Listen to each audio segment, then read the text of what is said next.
सरकार दरबारी पोहोचवण्याचं काम केलं, नवे नवे प्रस्थापित व्यवस्थेवर अंकुश ठेवण्याचं काम वामनदादांनी त्यांच्या हयातीमध्ये केलेलं आहे. वामनदादाचं एक एक गाणं ऐकलं की अंगावर काटा येतो.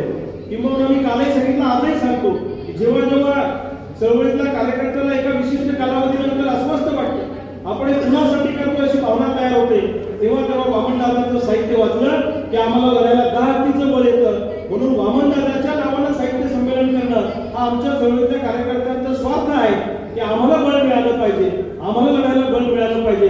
आणि वामनदादाच्या साहित्याला जो अभिजात दर्जा मिळाला नाही, विशिष्ट लोक त्यांचे जसं उल्लेख साबळे सरांनी केला, समकालीन लोक प्रचंड मोठे झाले, पण वामनदादाला विशिष्ट लोकांनी स्वीकारलं नाही.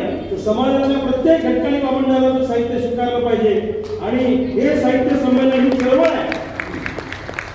वामनदादाला एका चौकटीत बांधण्याचा प्रयत्न कोणी करू नये. वामनदादा एका